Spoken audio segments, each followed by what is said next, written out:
Bonjour à toutes et à tous. Pour tenter de retracer les relations entre la Russie et l'Ukraine, je crois bon de commencer d'abord par la géographie.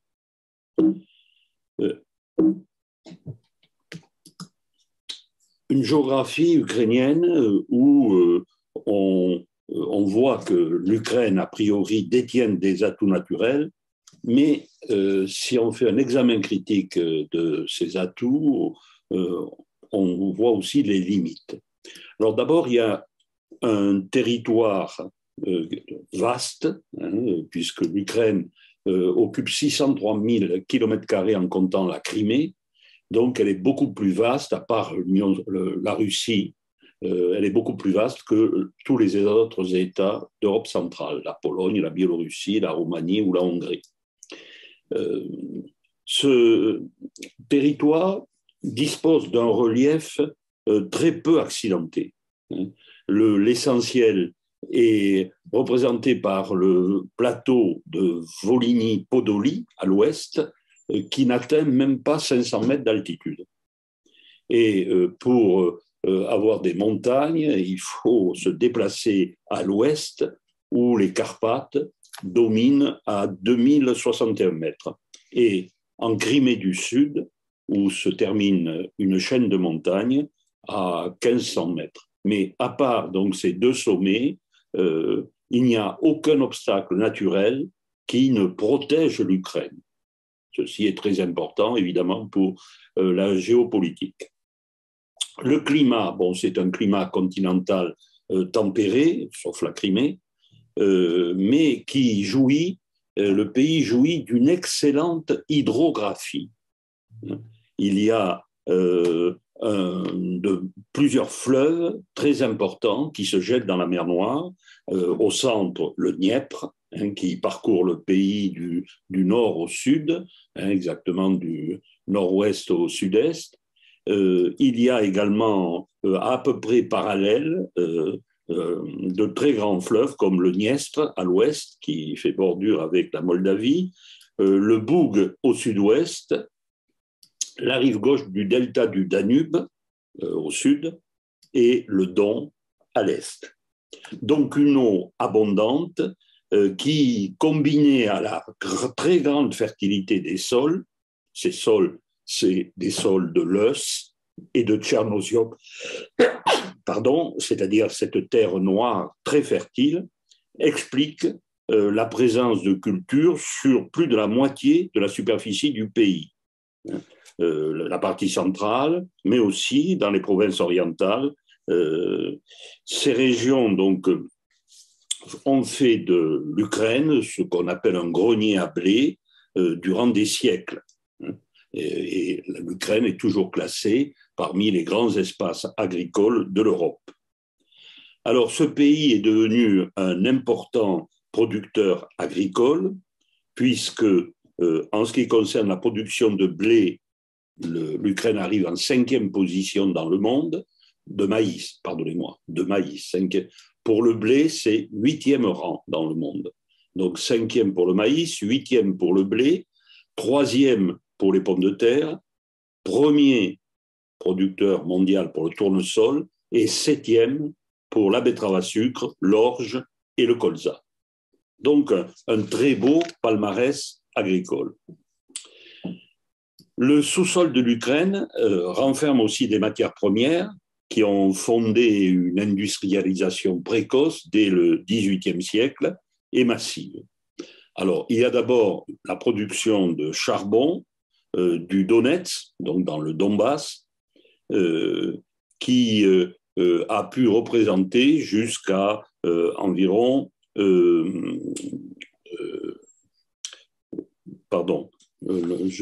donc jusqu'à environ 11,2% de la production mondiale.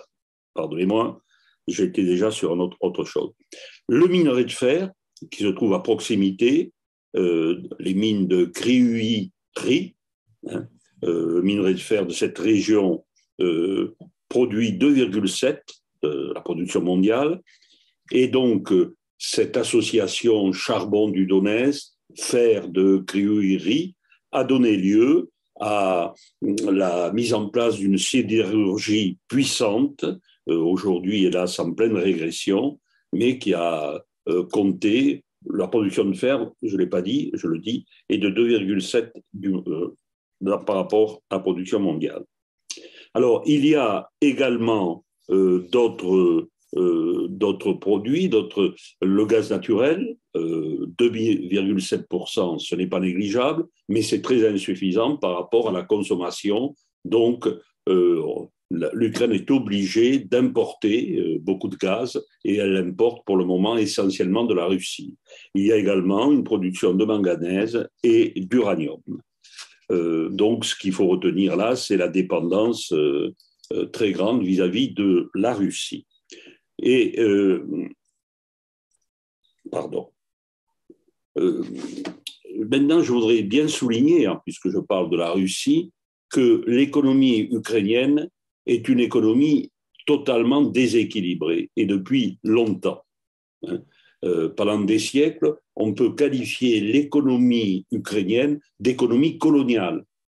C'est-à-dire que il y a un pays dominant, la Russie tsariste, puis la Russie soviétique, et des colonies. Donc, les colonies fournissent à la métropole, c'est-à-dire à la Russie, des matières premières, et la métropole envoie des produits manufacturés. Alors, ça donne une économie, on peut dire, assez active, mais très insuffisante, très déficiente, en tout cas, pour l'Ukraine. Et après 1991, c'est-à-dire au moment où enfin l'Ukraine devient indépendante, eh bien l'économie va rester de type colonial. Il y aura des pressions de la part notamment des oligarques locaux pour que la Russie demeure quand même essentielle dans l'économie ukrainienne. C'est-à-dire que c'est la Russie qui achète le charbon et le fer, c'est la Russie qui fournit le gaz et le pétrole, c'est la Russie qui entretient les centrales nucléaires et la plupart des biens de consommation viennent de Russie. Donc, l'économie ukrainienne est totalement déséquilibrée, elle est à la merci du pays voisin. D'où un niveau de vie très bas.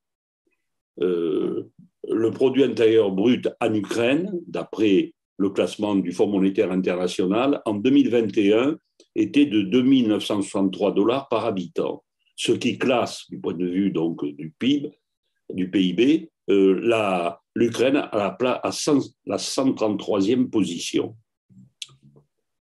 Par comparaison, en France, c'est 45 000 $ par habitant et le classement, c'est le 23e. Donc, vraiment un pays, on peut dire, pratiquement sous-développé.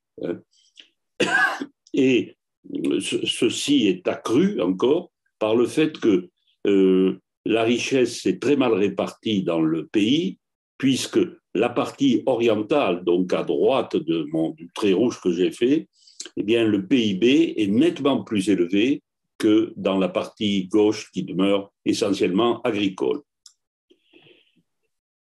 Autre point très préoccupant, c'est que la population ukrainienne est en régression. Quand on regarde cette courbe, donc, qui part de 1960, on assiste à une progression très forte jusqu'à l'indépendance, 1990, où la population ukrainienne atteint environ 51-52 millions d'habitants. Mais depuis l'indépendance, on voit donc une baisse très forte, puisque en 2019, c'est à peu près le dernier recensement connu, la population n'est plus que de 42 millions d'habitants. Alors, bien entendu, il y a depuis 2014 la Crimée qui a été soustraite de l'Ukraine, donc ça fait un déficit de population, mais c'est surtout le déficit naturel qui est préoccupant. Le taux de fécondité est bas en Ukraine, 1,53 enfants par femme, alors qu'en Russie, il est de 1,59, et même dans la Corée du Nord, de 2. Donc, c'est un taux très bas. D'autre part, ce qui montre vraiment les difficultés et la mauvaise santé de l'Ukraine, c'est que le taux de mortalité est nettement plus élevé que le taux de natalité. 14,6% pour la mortalité, 11% seulement pour la natalité. Et autre élément très préoccupant qui reflète vraiment un pays en grande difficulté, c'est le taux de mortalité infantile qui est anormalement élevé, 8 pour 1000. Sur le plan ethnique et linguistique, de nombreux problèmes aussi. Certes, d'un point de vue ethnique, il y a une assez grande homogénéité puisque le fond ukrainien représente 78% de la population et les Russes de souche 17%. Mais d'un point de vue linguistique, les choses sont plus compliquées. Compte tenu de l'histoire récente de l'Ukraine et de la mainmise de la Russie sur l'Ukraine, il y a une large partie à l'est d'Ukrainiens qui parlent le russe, population donc russophone, ce qui complique beaucoup la situation au sein de l'Ukraine. Cette population russophone très forte dans certaines régions et le reste de la population qui parle l'ukrainien.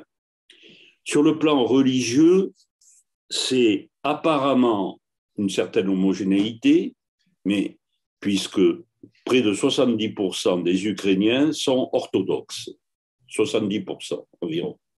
Mais les uns dépendent du patriarcat de Kiev, 40%, et les autres du patriarcat de Moscou, 29%. Alors, en temps de paix, ce n'est pas très important, ce n'est pas très clivant, disons, mais en temps de guerre, ça l'est. Sachez qu'aujourd'hui, je parle le 10 mars, j'enregistre cette conférence, eh bien, le patriarche de Moscou, dont dépendent 29% d'orthodoxes ukrainiens, eh bien, ce patriarche de Moscou soutient à fond Poutine et l'invasion de l'Ukraine, ce qui hérisse évidemment de très nombreux prêtres orthodoxes qui jusque-là dépendent du patriarcat de Moscou. Bon. Et enfin, je signale que simultanément donc à la présence massive des orthodoxes, il y a des catholiques qu'on appelle uniates, en bleu foncé sur ce schéma. Alors les catholiques uniates, ce sont des orthodoxes qui habitent surtout dans la partie occidentale, la Galicie notamment, et qui se sont convertis au catholicisme. Mais on les a autorisés à conserver leur langue et un certain nombre de rites. Donc on les appelle uniates, les catholiques uniates. Au total, j'avais dit que, si je ne l'ai pas dit, c'était mon intention, que cette première partie sur la géographie serait brève, puisque je veux surtout parler d'histoire. Mais au total, pour terminer cette première partie géographique, on peut dire que les deux pays peuvent apparaître proches par certains traits, ça ne fait aucun doute. Vu de Moscou, l'Ukraine est une continuité géographique de la Russie. Il n'y a pas de séparation naturelle entre les deux pays, c'est un fait. Les langues aussi sont très proches. Il a fallu attendre la première moitié du XIXe siècle pour que l'ukrainien se différencie nettement, en tout cas comme langue écrite, du russe. La religion orthodoxe, je viens de le dire, est majoritaire dans les deux pays. Mais ces traits communs ne suffisent pas, évidemment, pour imaginer une fusion, et encore moins, évidemment, l'invasion d'un pays dans l'autre. Deuxième partie, et l'histoire. Alors, et l'histoire, que raconte-t-elle dans ces relations donc Russie-Ukraine? Bien, l'histoire, on peut la faire parler, vous savez, on dit souvent le verre à moitié vide, à moitié plein, c'est un peu pareil pour l'histoire des rapports Russie-Ukraine. C'est-à-dire qu'il y a des éléments de l'histoire qui rapprochent les deux pays, et c'est évident, mais il y en a de nombreux aussi qui les éloignent. Alors, je commencerai par sélectionner, c'est un choix, c'est très schématique, hein, 6 moments où l'Ukraine actuelle a été dominée par des pays étrangers.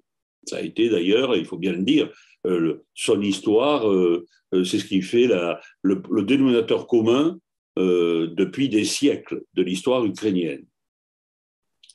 Alors, la première domination, elle commencera au XIIe siècle avec celle des princes de Vladimir Souzdal et de Moscou. Je vais m'expliquer dans quelques instants parce que c'est de l'histoire médiévale, donc elle n'est pas toujours bien dominée. Alors, au départ, on a un certain Oleg le Sage, qui a pour beau-frère Rurik, l'un des fondateurs de la première dynastie qui régnera en Russie, les Rurikides. Donc, Oleg, comme Rurik, est un Scandinave, un viking suédois, pense-t-on, qui vit vers 862. Et avec ses compagnons, ses tribus, les Varegs, il passe sur le continent et à la recherche de commerce de fourrure, d'achat et de vente d'esclaves. Et donc, les Varegs foncent vers le sud et arrivent à Kiev, où ils vont s'établir très tôt. Là, donc, ils confortent leur puissance et assez vite, un certain Vladimir le Grand leur impose le christianisme de rite byzantin, l'orthodoxie. Donc, ils se convertissent au christianisme. Donc, nous avons ces Varegs établis à Kiev, dont la puissance ne cesse d'augmenter, et ils mettent la main petit à petit sur les principautés qui se trouvent au nord, Smolensk, Novgorod, Souzdal, Vladimir, Moscou, toute petite principauté, et également sur des terres qui se trouvent au sud de Kiev, dans l'Ukraine actuelle. Alors, cet ensemble de principautés, cette fédération de principautés dominée par les princes de Kiev, a un nom, la Rousse, R-O-U-S. On ne sait pas trop ce que ça veut dire. Certains disent c'est peut-être la barque, le bateau dans lesquels sont arrivés ces barques, les Vikings. Alors, la Rousse, c'est dans un premier temps la Rousse de Kiev qu'on appelle. C'est un pays donc dominé par Kiev. Voici une carte qui représente la puissance de cet État, de la Rousse de Kiev. C'est l'État d'Europe le plus étendu, puisqu'il va de la mer Blanche au nord à la mer Noire au sud. J'ai entouré de rouge, la zone donc de la principauté de Kiev, mais elle règne donc, cette principauté, sur cet ensemble très vaste où vivent des Slaves, des gens qui parlent le finnois, le balte, le turc. Donc, c'est vraiment un ensemble très hétérogène. Hein. Et alors, ces princes de Kiev, très puissants, sont assez réputés pour qu'un roi de France accepte d'épouser une princesse de Kiev, la princesse Anne, au XIe siècle. Hein. Donc, on parle de Kiev, des princes de Kiev, alors que Moscou n'est qu'une bourgade. Donc, M. Poutine, lorsqu'il parle de l'Ukraine comme si c'était un pays dépendant toujours de la Russie, là, c'est l'inverse. Hein. L'Ukraine pourrait presque demander, au nom des princes de Kiev, pour presque demander de mettre la main sur la Russie. Hein. Donc, ça serait inverser les impérialismes. Donc, ces princes de Kiev sont très puissants, mais évidemment, leur puissance est jalousée par leurs voisins, les Lituaniens, les chevaliers teutoniques, les Suédois, et à l'est, par les Mongols. Et fait considérable, les Mongols, donc dirigés par Gengis Khan, qui ont établi un immense empire donc, en Asie, continuent leur chevauchée vers vers l'ouest, et le petit-fils de Gengis Khan, battu, met la main sur la principauté de Kiev, sur la Rousse de Kiev, à partir de 1240. Donc, à partir de cette date, tout ce qui a été la Rousse de Kiev, la principauté, est dominé par les Mongols jusqu'en 1480. On arrive à cette date de 1480 qui est importante parce que c'est le moment où la petite principauté de Moscou, qui avait été intégrée dans la principauté de Kiev, la principauté de Moscou prend de l'importance et prend l'ascendant sur ses voisins, Novgorod, Vladimir et Kiev. Et le tsar, qui est le premier à s'imposer, notamment au prince de Kiev, c'est Ivan III, le grand-père d'Ivan le Terrible. Donc, à partir de 1480, ce n'est plus la Rousse de Kiev, c'est la Rousse de Moscou. Mais nous sommes en 1480. Deuxième domination importante qui concerne les parties, bon, j'ai mal écrit parties, pardon, les parties nord, centre et ouest de l'Ukraine. Alors, j'ai représenté les limites actuelles de l'Ukraine par les traits noirs, là, vous voyez. Et sur cette carte, donc, apparaît un immense État, le Grand-Duché de Lituanie.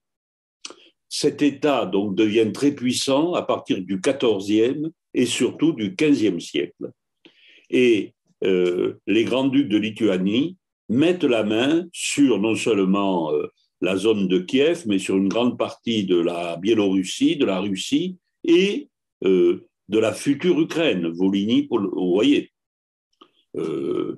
L'Ukraine actuelle, au XVe siècle, c'est une partie Lituanie en bleu, l'autre partie ici en rouge qui dépend de la Pologne et en vert de l'Empire ottoman, le canal de Crimée, et entre ce qu'on appelle les champs sauvages avec des Cosaques nomades notamment.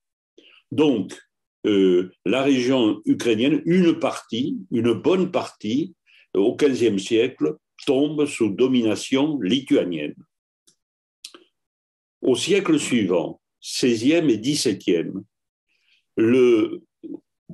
un autre pays voisin de la Lituanie voit sa puissance s'accroître, c'est la Pologne.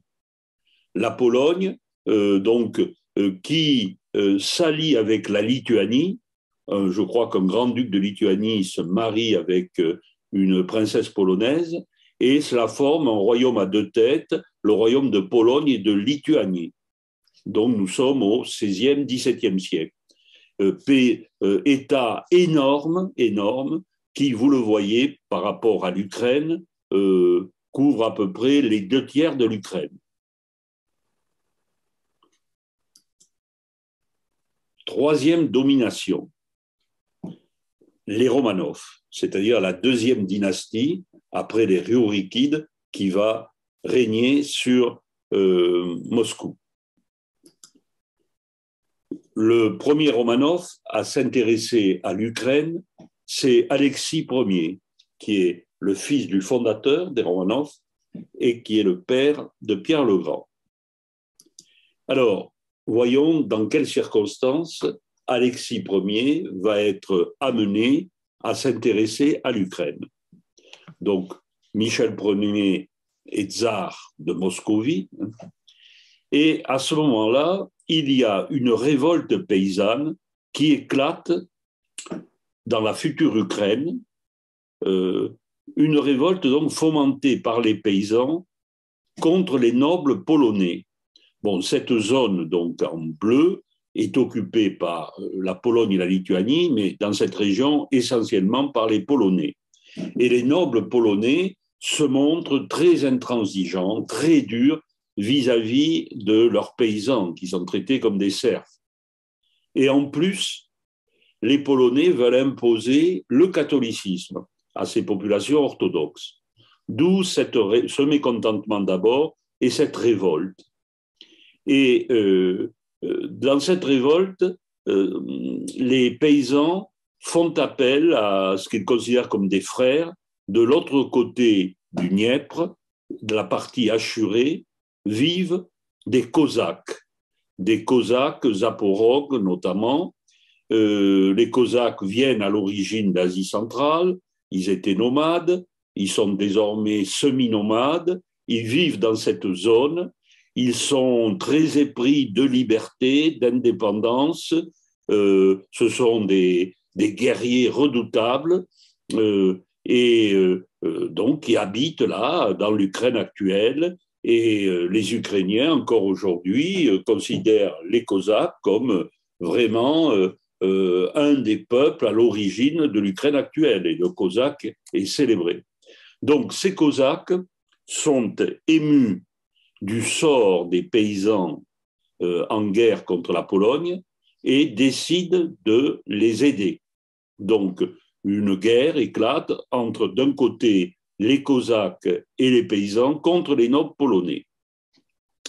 Bon, cette guerre tourne à l'avantage de la Pologne. Alors, à ce moment-là, un Cosaque, qui est le chef, Bohdan Khmelnytsky, en 1648, remporte des victoires et est à la veille peut-être de créer un État qui serait indépendant s'il chassait les Polonais. Et pour y arriver à ce résultat, il a la mauvaise idée d'appeler à l'aide le tsar de Russie de l'époque, et c'est là qu'on retrouve Alexis Ier. Donc, au milieu du XVIIe siècle, éclate une guerre avec d'un côté les Russes qui appuient les Cosaques contre les Polonais qui martyrisent les paysans. Cette guerre est remportée par les Russes et les Cosaques et un traité est signé en 1667, donc en France, nous sommes à l'époque de Louis XIV, entre la Russie et la Pologne. Et ce traité prévoit que le tsar Alexis Ier, le tsar de Moscou, va récupérer toutes les terres qui sont donc sur la rive gauche du Dniepr, Kiev, et toutes ces terres appartiennent désormais au tsar de Moscou, donc c'est-à-dire environ un bon tiers de l'Ukraine actuelle, sous Alexis Ier, à partir de 1667.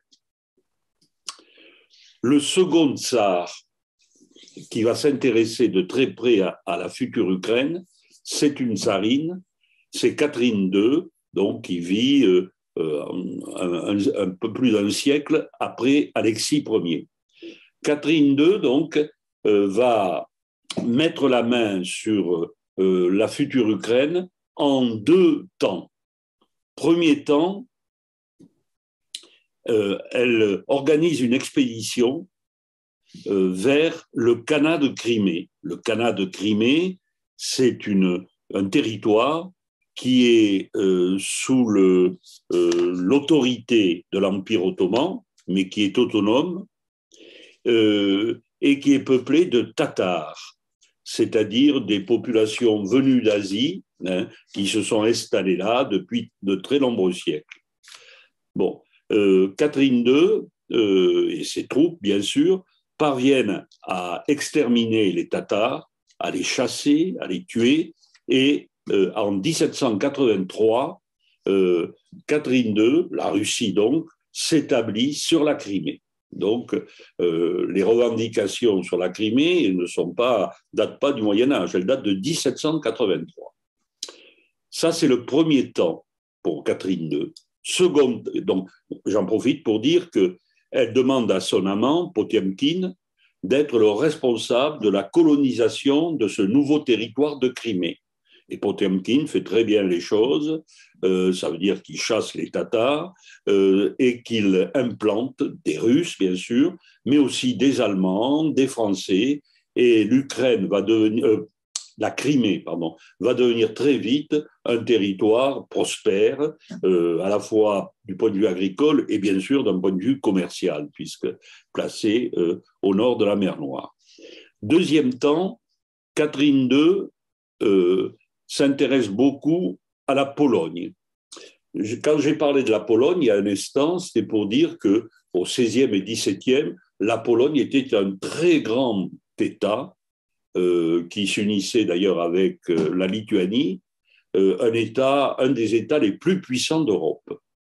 Mais cette puissance s'écroule comme un château de cartes à la fin du XVIIe, et au XVIIIe siècle, le royaume de Pologne est une loque, pour des raisons complexes, notamment parce que sa constitution est nulle, son système de gouvernement qui dépend des nobles fonctionne très mal. Donc, pour toutes sortes de raisons, la Pologne est devenue totalement décadente au XVIIIe siècle.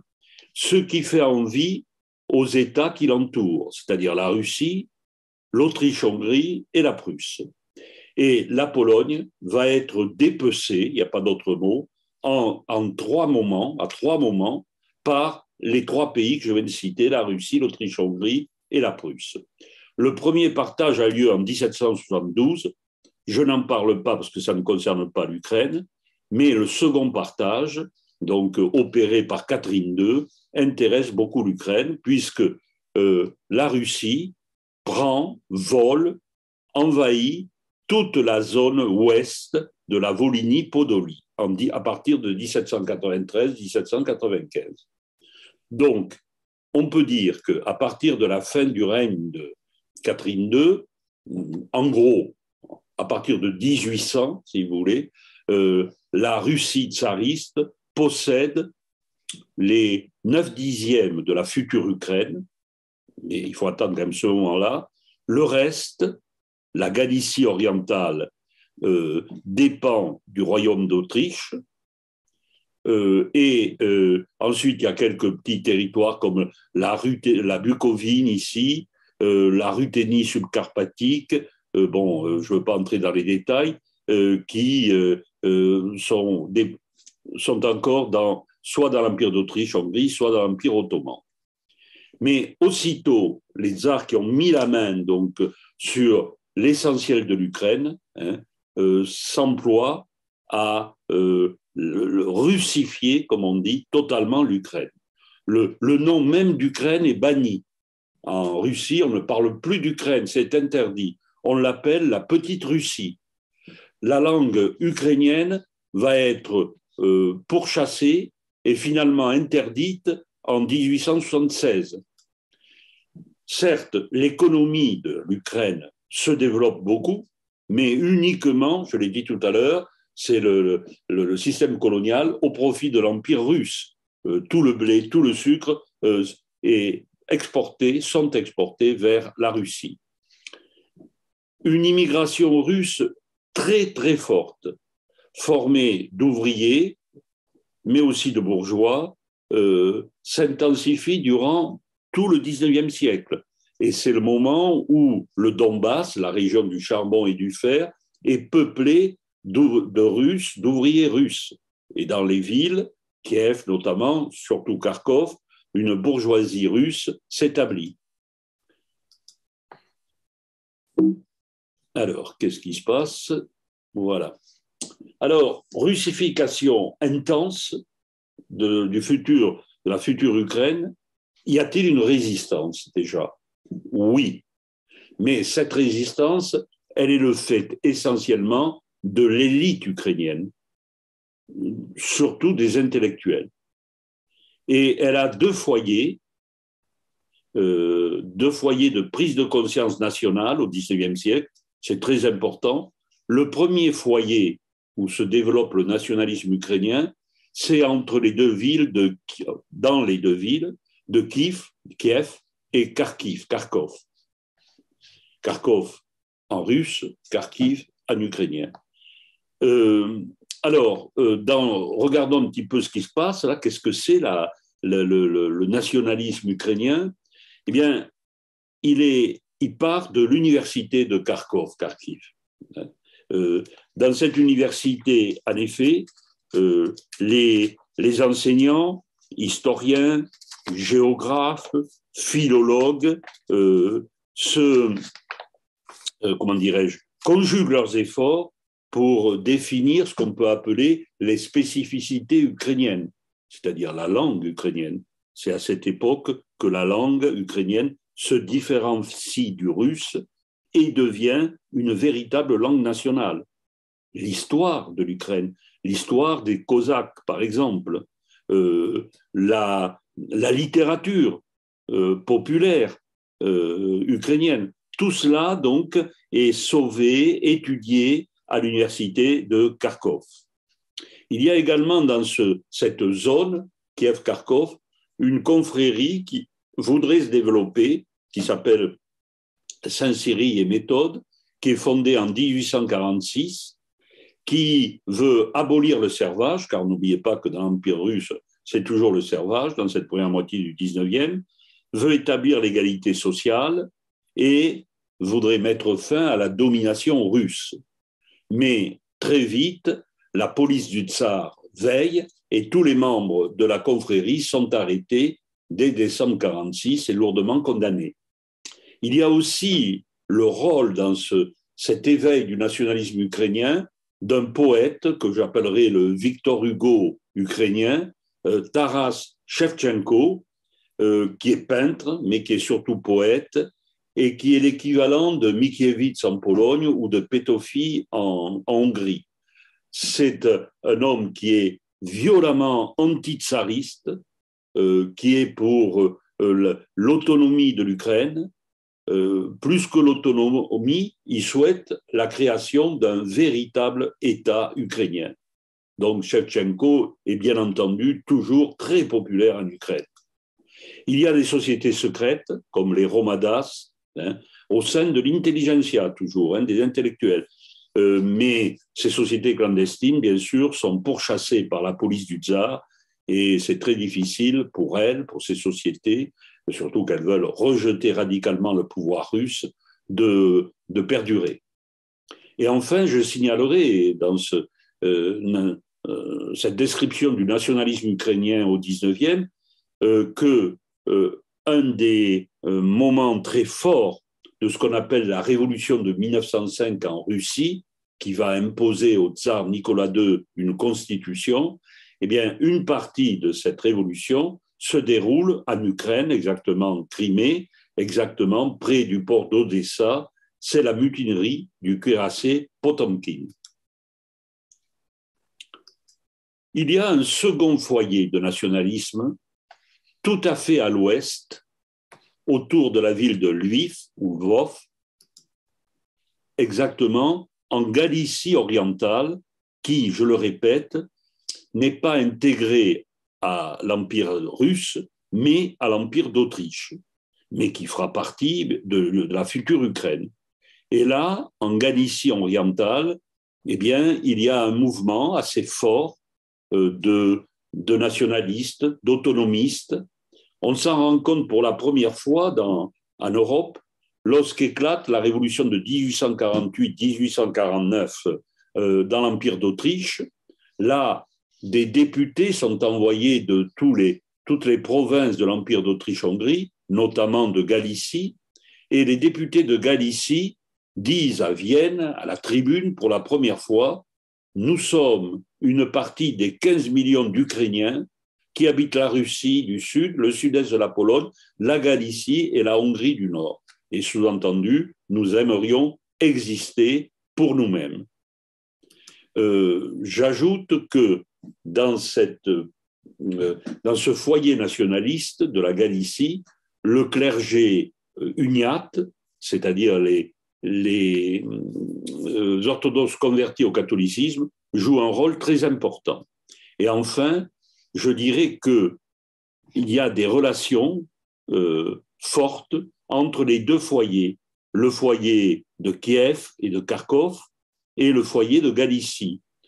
Très souvent, des nationalistes de Kiev, pourchassés par la police du tsar, se réfugient en Galicie parce que la police de l'empereur d'Autriche est nettement moins vindicative, moins à l'égard des nationalités.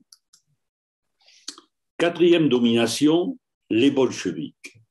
Vous savez donc, bien sûr, qu'en 1917, une double révolution se produit en Russie, en février d'abord, 1917, puis en octobre 17. Dès la révolution de février 17, en Ukraine, une assemblée se forme qu'on appellera la Rada, et aujourd'hui le Parlement ukrainien s'appelle la Rada. Hein. Donc, quelques jours après la première révolution à Saint-Pétersbourg, hein, à la faveur d'ailleurs de cette révolution, des membres de l'élite, de la population, donc, forment une assemblée et proclament le 10 juin l'autonomie de l'Ukraine et le 22 novembre la formation de la République ukrainienne. C'est la première fois, hein, donc en novembre 17, qu'il existe un État ukrainien. Malheureusement, cet État ne va pas durer longtemps, car il va être successivement menacé par toutes sortes d'opposants. D'abord, ce sont des bolcheviks qui ne sont pas d'accord avec les sociodémocrates qui, à Kiev, ont proclamé la République, et en désaccord, parallèlement à cela, ils créent à Kharkiv, une république soviétique ukrainienne qui est en concurrence directe avec la République ukrainienne proclamée à Kiev. Deuxième avatar, au printemps 1918, les Allemands pénètrent donc en Ukraine. Je rappelle que nous sommes pendant la guerre de 14 encore, la Première Guerre mondiale, qui ne se terminera qu'au mois de novembre 1918. Donc au printemps 18, la guerre continue et les Allemands donc pénètrent dans la future Ukraine. Ils renversent le gouvernement mis en place par la Rada et ils créent un nouvel État pro-allemand, l'Hetmanat. Bon. Mais ce nouvel État pro-allemand sera renversé assez vite par un mouvement populaire. Troisième avatar. Pendant cette période, 1917-1918, un certain Nestor Makhno, qui est un anarchiste, lève une armée paysanne au sud de la future Ukraine. Cette armée paysanne est opposée à la fois à la République soviétique de Kharkiv, à la République ukrainienne du peuple de Kiev, et voudrait établir un État anarchiste. Donc, elle combat et on la combat. C'est pas fini. À la fin 18, une armée française intervient en Crimée. Dans quel cadre? Eh bien, vous le savez, pour contrer la révolution des bolcheviks, une armée blanche s'est formée d'anciennes troupes du tsar et également de troupes étrangères d'Occident qui veulent renverser le gouvernement bolchevique. Donc c'est la lutte entre l'armée rouge des bolcheviks et l'armée blanche. Et dans ce cadre, il y a une armée française qui intervient pour soutenir l'armée blanche en Crimée. Et enfin, en 1919, l'armée rouge qui a vaincu l'armée blanche met la main sur l'Ukraine et à partir de ce moment-là, donc, les bolcheviks dirigeront l'Ukraine et en feront ce qu'ils souhaitent, c'est-à-dire une république socialiste d'Ukraine. Alors, on pourrait dire, mais l'Ukraine devient donc indépendante, c'est bien. Bon, elle s'appelle République socialiste, mais elle est indépendante. ce qui est faux. En décembre 1922, Lénine déclare que l'Ukraine, que la République socialiste fédérative d'Ukraine sera une des 15 républiques formant l'Union soviétique. Et à partir de ce moment-là, donc, on sait très bien que ce seront des républiques fantoches et que tout sera dirigé par Moscou. Et c'est ce statut, donc, de république officielle, mais en réalité assujetti totalement à Moscou. Donc, c'est ce statut qui sera conservé jusqu'à la nouvelle et définitive indépendance au mois d'août 91. Dès donc Lénine, puis Staline, dès que Lénine est arrivé donc à ses fins, aussitôt, il continue la politique des tsars, il l'accentue, c'est-à-dire intégration, centralisation, on pourrait dire désukranisation, comme va le dire Staline très vite. Donc Lénine étant mort en 1924, Staline, vous le savez, prend la suite et s'attaque donc à l'Ukraine pour vraiment la laminer et russifier au possible. C'est ce qu'on appelle la désukranisation de l'Ukraine. Donc Staline lance l'industrialisation forcée, ça veut dire que on oblige, si vous voulez, les Ukrainiens donc à travailler dans les mines du Donbass, on expédie de plus en plus des quantités de charbon et de fer vers la Russie, donc c'est une industrialisation forcée, ça veut dire pillage. Et puis surtout collectivisation forcée de l'Ukraine. Or, les paysans ukrainiens n'ont aucun appétit pour la collectivisation. Ils répugnent, et c'est un euphémisme, d'abandonner leurs terres à des kolkhozes ou à des sovkhozes. Ils résistent. Et Staline, donc, va, avec une hargne et une cruauté sans nom, vouloir forcer les paysans ukrainiens à la collectivisation. Et il va employer tous les moyens.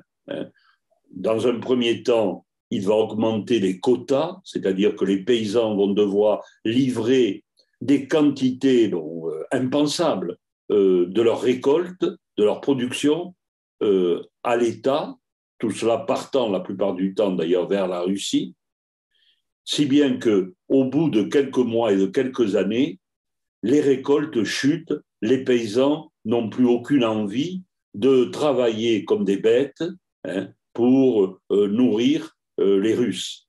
Et les récoltes chutent d'un tiers. Alors Staline durcit sa position et augmente toujours les quotas. Les paysans donc n'ont plus rien à manger, c'est la famine. Dans l'histoire ukrainienne, il y a un nom pour désigner cette période des années 30-32, période absolument affreuse, on l'appelle l'Holodomor, comme on parle de l'Holocauste pour les Juifs. L'Holodomor, c'est une entreprise des soviétiques, des bolcheviks, d'exterminer par la faim le peuple ukrainien. On pense qu'il y a eu entre 2 600 000 et 5 millions d'Ukrainiens qui sont morts de faim. Ces photos sont insoutenables.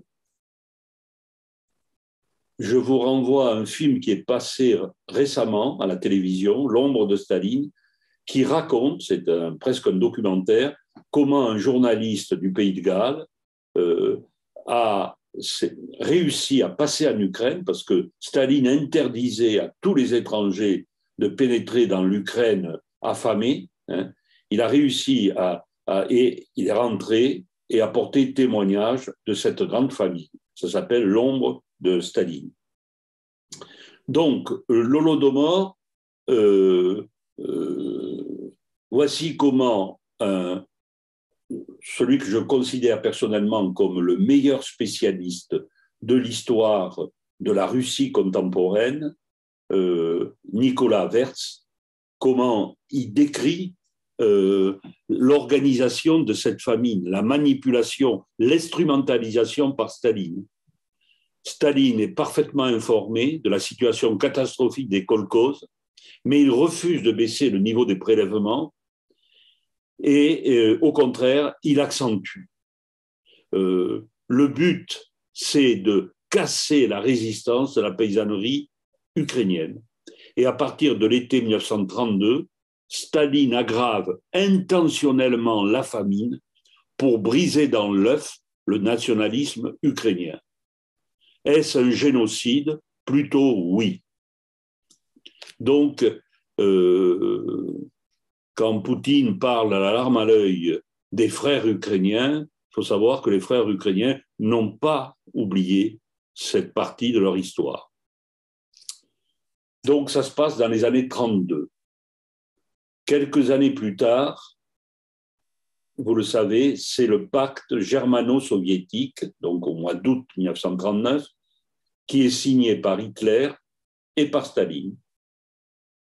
Il y a des accords secrets à ce pacte, et ces accords secrets prévoient que Staline peut mettre la main sur des territoires en Finlande, sur les pays baltes, une partie de la Biélorussie et sur la Galicie. C'est ce qui m'intéresse aujourd'hui. Donc, en Galicie vivent 7 millions d'Ukrainiens. Et là, dès la fin 1939, les troupes de Staline rentrent en Galicie et vont se comporter de manière très cruelle dans ce pays. Arrivent quelques années plus tard les troupes allemandes, les troupes nazies. Rappel, il y a eu donc l'alliance entre Staline et Hitler à partir donc du mois d'août 1939 et en juin 1941, Hitler unilatéralement rompt le pacte et attaque son allié russe en juin 1941. C'est le plan Barbarossa. Et l'un des premiers pays où l'armée allemande, l'armée nazie pénètre, c'est l'Ukraine, notamment, bien sûr, la partie occidentale, où les nazis pénètrent en priorité.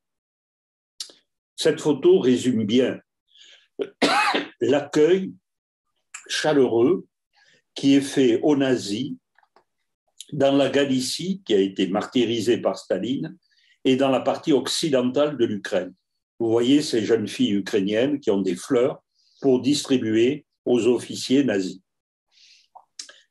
Les Ukrainiens de l'Ouest de Galicie pensent que Hitler va accorder l'indépendance à l'Ukraine.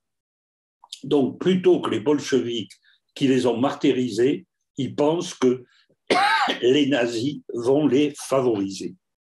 Ils se trompent, mais enfin. Donc, dans un premier temps, espérant cela, il y a une collaboration étroite des Ukrainiens, d'une partie des Ukrainiens de Galicie et de l'Ouest. Collaboration avec les nazis pour faire la chasse aux résistants, pour exterminer les Juifs. Il y a un très fort antisémitisme en Galicie notamment, et donc l'extermination des Juifs est menée d'une manière systématique, en accord avec les groupes donc, nazis, SS spécialisés.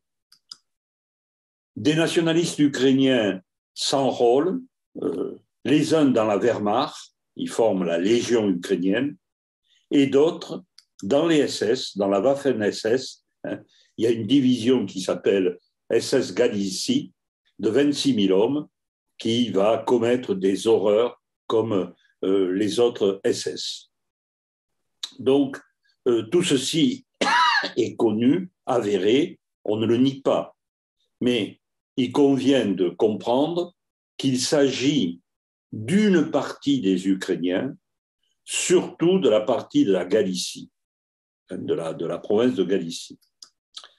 Alors, un homme va faire parler de lui, un Ukrainien, pardon, Stepan Bandera, nationaliste, très convaincu, qui fait partie de ces Ukrainiens de l'Ouest persuadés que les nazis vont accepter la création d'un État ukrainien. Et dès le 30 juin 1941, Bandera proclame un État ukrainien, pensant je le répète, qu'il allait être suivi par les envahisseurs nazis. Mais c'est faux. Cet État ukrainien n'est pas reconnu par Hitler. Bandera est arrêté, envoyé dans un camp de concentration. Il y restera pendant toute la guerre, mais il en sortira vivant. Mais ses amis, car il a contribué à former une armée insurrectionnelle ukrainienne qui fonctionne donc pendant qu'il est au camp, et cette armée donc va très vite s'occuper de combattre d'abord les nazis, puisqu'ils ont compris que c'était la nazie et soviétique, c'était la peste et le choléra, qui ne pouvaient rien attendre des nazis. Donc après avoir collaboré, ces Ukrainiens combattent les nazis, et quand les nazis seront vaincus, combattront les soviétiques. C'est cette armée de guerrilleros de Bandera. Sixième et dernière domination, les Russes. En 1944, l'armée russe libère la plus grande partie de l'Ukraine. Une Ukraine exsangue après la guerre, enfin après les combats, puisque les combats ont fait, pendant la Seconde Guerre mondiale, ont causé la mort d'un Ukrainien sur 6, 8 millions de morts.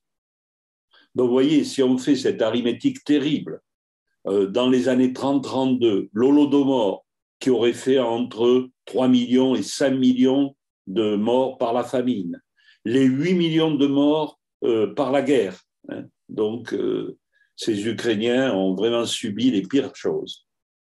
Et Staline, donc ayant libéré l'Ukraine, va se remettre à combattre le nationalisme ukrainien.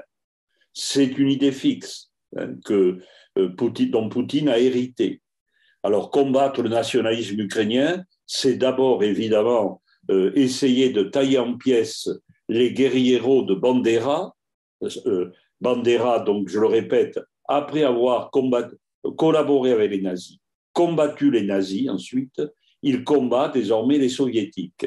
Et il y a donc des combats qui ont lieu en Ukraine entre les partisans de Bandera et les troupes soviétiques de Staline jusqu'aux années 50. Et ensuite, Staline s'en prend aux élites ukrainiennes qu'il va déporter au goulag. Près de 600 000 Ukrainiens sont arrêtés entre 1944 et 1952. Un tiers exécuté, les autres déportés. Et dans le goulag stalinien, vous savez qu'on appelle le goulag l'ensemble des camps de concentration qui sont dispersés dans toute l'Union soviétique. Et dans ces camps, si bien décrits par Solzhenitsyn dans l'archipel du Goulag, eh bien, dans ces camps du Goulag, 50 à 70% de la population sont des Ukrainiens. Et quand éclatent quelques révoltes au Goulag, que Solzhenitsyn a très bien raconté, la plupart du temps, ces révoltes sont conduites par ou des Baltes ou des Ukrainiens. Et enfin, je termine cette période en disant que Khrouchtchev ayant succédé à Staline, en 1954, Khrouchtchev, qui a beaucoup à se faire pardonner des Ukrainiens, eh bien, décide que la Crimée, qui dépendait administrativement de la République de Russie, désormais, à partir de 1954, sera rattachée à la République d'Ukraine. Troisième partie et dernière partie, voyons un petit peu ce qui s'est passé pendant la période d'indépendance de l'Ukraine, c'est-à-dire les 30 dernières années, depuis 1991. Premier fait que je voudrais signaler, durant cette période, se construit une nation ukrainienne. Parce que jusque-là, il y avait bien sûr un nationalisme ukrainien, il y avait des élites qui travaillaient à au maintien de la langue, de l'histoire. Mais l'ensemble de la population n'était pas véritablement concerné encore. C'est pendant ces 30 dernières années que, peu à peu, va se développer, va s'étendre le nationalisme ukrainien au sein de la population. Alors, tout commence bien sûr par l'indépendance, l'Union soviétique donc étant démantelée à la fin de la période Gorbatchev. L'Ukraine proclame son indépendance au mois d'août 91. Un référendum est fait quelques mois plus tard et par 90%, donc une énorme majorité, ce référendum vote en faveur de l'indépendance. Des institutions démocratiques sont créées, un président de la République élu pour 5 ans, avec bien sûr normalement un Premier ministre, et un Parlement, la Rada, formé de 450 députés, élus également pour 5 ans, le tout au suffrage universel. Pendant cette période, donc depuis 1991, à la télévision, des films, des séries qui magnifient les coutumes ukrainiennes, la langue ukrainienne, l'histoire ukrainienne, dans les écoles, bien entendu, les manuels d'histoire travaillent à apprendre aux enfants ce qu'a été l'histoire ukrainienne dans les musées.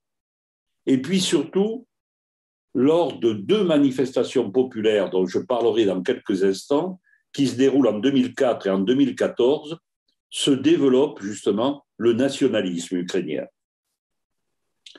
Et la personne qui, à mes yeux, la spécialiste en a le mieux parlé, elle n'est pas très connue, je ne l'ai pas vue sur les écrans ces temps-ci, elle s'appelle Alexandra Goujon, et elle définit bien ce nationalisme ukrainien qui se développe. Elle dit qu'il ne s'agit pas d'un nationalisme d'extrême droite, comme voudrait le faire penser Poutine, mais d'un nationalisme civique, j'ajoute ordinaire, qui prône la construction d'une nation où peuvent coexister tous les citoyens, qui soient d'origine russe, grecque, hongroise ou les Tatars de Crimée. Donc c'est un nationalisme normal, ouvert. Donc ceci c'était pour dire qu'il y avait tout un travail de construction nationale durant ces 30 ans. Mais il faut bien dire que la vie politique ukrainienne est très compliquée, très accidentée, comme l'on dit. Pourquoi? Parce que d'abord, on peut parler d'une véritable inculture politique au sein de la population. Cette population n'a jamais connu ni l'indépendance ni la démocratie avant 1991. Elle n'est donc pas du tout habituée. Elle ne résiste pas aux campagnes de désinformation, campagnes qui sont conduites dans le pays par les pro-russes et par la Russie même, notamment dans toute la partie occidentale. La fraude électorale, qui est très très forte, elle l'est en Russie, mais elle l'est aussi en Ukraine. Ça sera la raison d'ailleurs de la révolte populaire qu'on appelle la Révolution orange en 2004. Et puis, un mal ancien qui se perpétue et qui est très inquiétant, la corruption. La corruption qui est généralisée et qui est le principal obstacle à l'adhésion à l'Union européenne et à l'OTAN. Alors, des efforts sont faits, notamment par le nouveau président depuis 2019, Zelensky. Il y a une loi anti-oligarque qui, depuis peu, interdit. Alors, les oligarques, donc, ce sont ces personnages qui ont profité de la vente de toutes les structures économiques au moment de l'indépendance, qui appartenaient jusque-là à l'État et qui sont bradées et qui ont fait des fortunes colossales, comme leurs frères, d'ailleurs, oligarques de Russie, avec lesquels ils sont en contact permanent. Et ces oligarques, qui ont l'argent, l'économie, ils veulent aussi diriger la politique. Donc, ils corrompent les milieux politiques, et sans arrêt, et tous les partis pratiquement. Voici une caricature qui représente 3 des 10 Ukrainiens les plus riches, donc 3 des 10 oligarques les plus riches. Ils jouent au Monopoly l'économie ukrainienne. Et je répète, ils sont en relation très étroite, très cordiale avec les oligarques russes et avec le dirigeant Poutine. La population est très divisée politiquement. Voici les principaux partis aux dernières élections de 2019. Le parti principal, celui du président, s'appelle Serviteur du peuple, qui est le titre, vous le savez, de la série télévisée dans laquelle a joué le président, dont 254 députés. Ensuite, qui est ce parti pro-occidental, pro-européen. Et puis, il y a après d'autres partis. Je m'arrête simplement au dernier que j'ai mis, Svoboda, Parti social national, on pourrait dire, oui, d'Ukraine, un parti d'extrême droite. Hein. Donc, lui vraiment est à l'extrême droite et peut avoir des sympathies pro-nazis. Mais il y a un député. Donc, comment dire que le Parlement ukrainien, le gouvernement ukrainien sont aux mains de pro-nazis, comme tente de le faire Poutine. D'autre part, je termine pour montrer la difficulté de la vie politique ukrainienne durant ces 30 dernières années. L'Ukraine subit évidemment de fortes pressions internationales des États-Unis. Alors, le gouvernement américain, vous le savez, se désengage de plus en plus des affaires européennes. C'est très net depuis Obama. Mais il reste, par contre, des sociétés privées, des associations humanitaires comme la Fondation Carnegie, qui ont d'étroites relations avec l'Ukraine. Il y a évidemment, et je veux en parler très peu parce qu'on ne fait que parler de cela, les visées russes. La Russie, disons, M. Poutine, veut à tout prix établir un glacis protecteur autour de ses frontières. Et l'Ukraine en fait partie. M. Poutine veut récupérer tous les territoires peuplés de Russes, depuis l'Empire tsariste. Et l'Ukraine en fait partie. M. Poutine veut continuer à vendre exclusivement le gaz, son gaz, au prix qu'il veut, quand il veut, aux Ukrainiens. Donc, pour toutes ces raisons, M. Poutine donc, a plus que de l'intérêt, puisqu'il a envahi ce pays. Il y a l'Europe. Alors, l'Europe, beaucoup d'États européens s'intéressent peu ou pas à l'Europe, sauf peut-être la Pologne et les pays baltes, parce que stratégiquement, géopolitiquement, ils sont placés à peu près dans la même configuration que l'Ukraine. Mais les autres États européens ne s'intéressaient peu.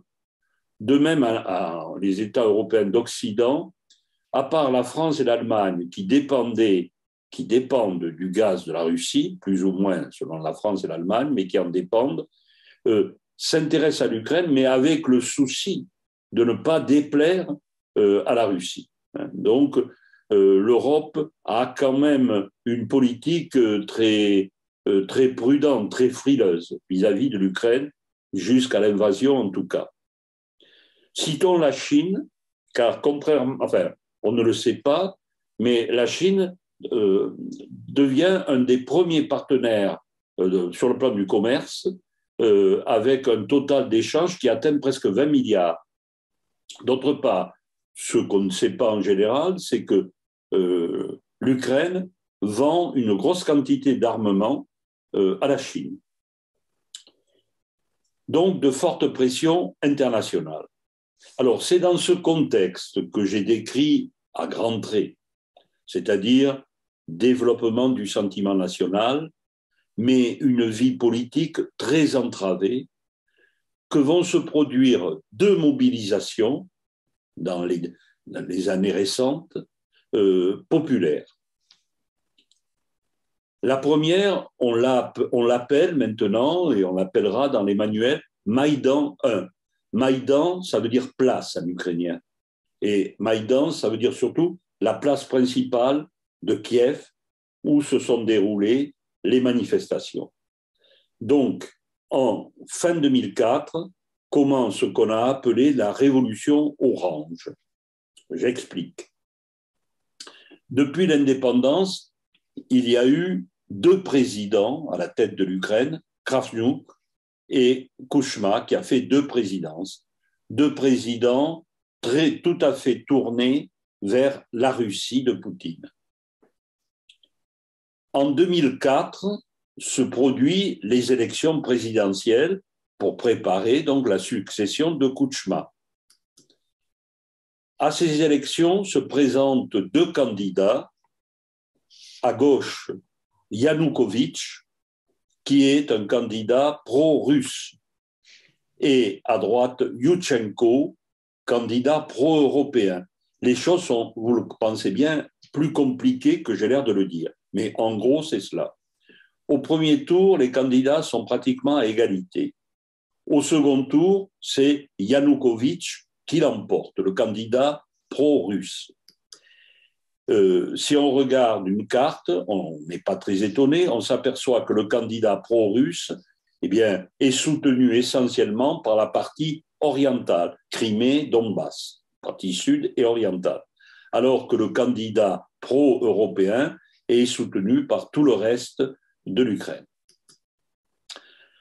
Alors, quand on apprend les résultats des élections, le 23 novembre, sur la place Maïdan, donc à Kiev, un rassemblement immense de foule se produit et on dit ces élections sont truquées, c'est pour ça que M. Yanukovych l'a emporté. Il faut refaire des élections. Il y a dans ce mouvement populaire une égérie, une certaine Yulia Tymoshenko, très belle, charismatique, qui incarne le mouvement et qui plaide aussi, bien sûr, pour refaire les élections. Et il y a exceptionnellement un troisième tour qui est organisé. Et effectivement, Yanukovych est battu, très fortement battu, et c'est le candidat pro-européen Yushchenko qui l'emporte. Conclusion, c'est que, à la suite d'un premier mouvement populaire qui contribue beaucoup à souder les Ukrainiens, ils ont réussi pacifiquement à imposer leur volonté et à contrer les menées russes. Donc, Viktor Yushchenko devient président et le reste jusqu'en 2010. Mais en 2010, nouvelles élections et cette fois-ci, c'est l'ancien candidat malheureux pro-russe, Yanukovych, qui est élu. Je n'ai pas le temps d'expliquer vraiment pourquoi il y a eu des menées de toutes sortes contre Yushchenko, qui voulait se représenter, et en faveur de Yanukovych. Donc, Poutine est aux manettes.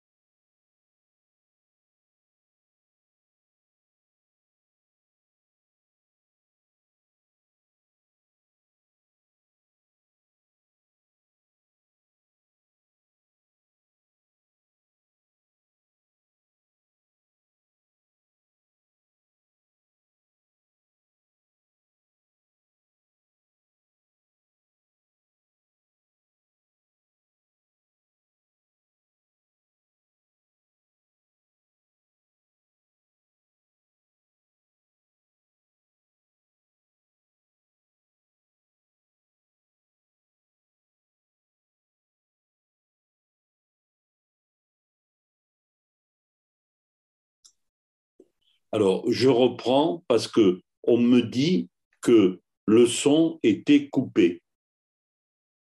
Donc, je reviens un instant en arrière, un instant, pardon, pour dire que durant la présidence Yanukovych, celui-ci annonce, en 2013, que l'Ukraine est proche du défaut de paiement et qu'elle doit rembourser une dette de 24 milliards. Pour cela, Yanukovych demande à l'Union européenne une aide. Refus. Par contre, la Russie accepte immédiatement de prêter 15 milliards. Regardez cette photo unique, remarquable, l'espèce de complicité de larron en foire entre Yanukovych à gauche et Poutine à droite. En accordant ce prêt de 15 milliards, et bien entendu, Poutine remet la main plus que jamais sur l'Ukraine. C'est un très beau coup pour Poutine. Mais à ce moment-là, les nationalistes ukrainiens, les Ukrainiens, déclarent que c'est une honte, qu'il y a eu magouille et qu'il faut destituer le président Yanukovych. Donc, sur la même place Maïdan de 2004, des manifestants viennent de tout le pays, occupent la place, s'organisent. Il y a des repas pour la sécurité, pour les secours, etc. Donc, très important, ce mouvement populaire de février 2014, qui a pour but donc de faire destituer le président en exercice pro-russe qu'on attaque donc de complicité avec la Russie. Cette fois-ci, les manifestations ne sont plus pacifiques. 80 manifestants et 20 policiers, donc 100 personnes, sont tuées lors de ces manifestations de Maïdan 2. Vous voyez ici, on brandit la photo de l'égérie et on demande que Yanukovych soit destitué. Et le 22 février, le Parlement, la Rada, proclame la destitution de Yanukovych. Pour la deuxième fois, le peuple ukrainien, en majorité unie, a su imposer sa volonté. C'est bien sûr un moment fondamental de la manifestation de la nouvelle Ukraine, d'une Ukraine soudée. Mais nous sommes le 22 février. La riposte de Poutine va être immédiate.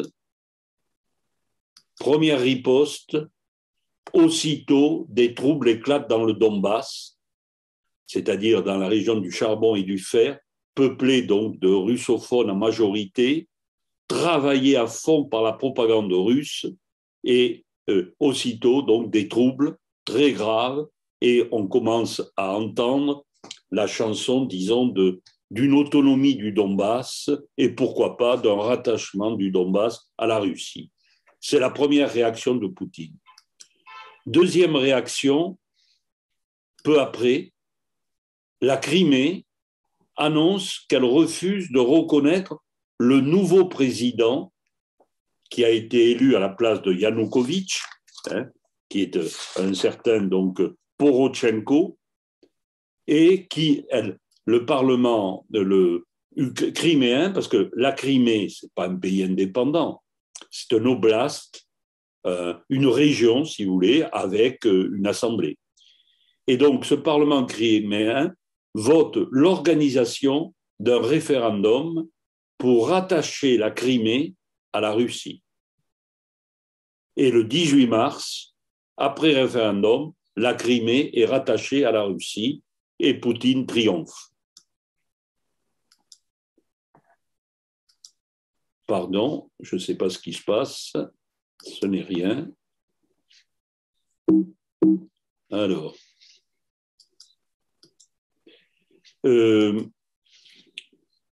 donc, une guerre, on peut dire, éclate dans le Donbass. Bon, la Crimée est rattachée, et dans le Donbass, une véritable guerre éclate entre les pro-russes et les forces gouvernementales.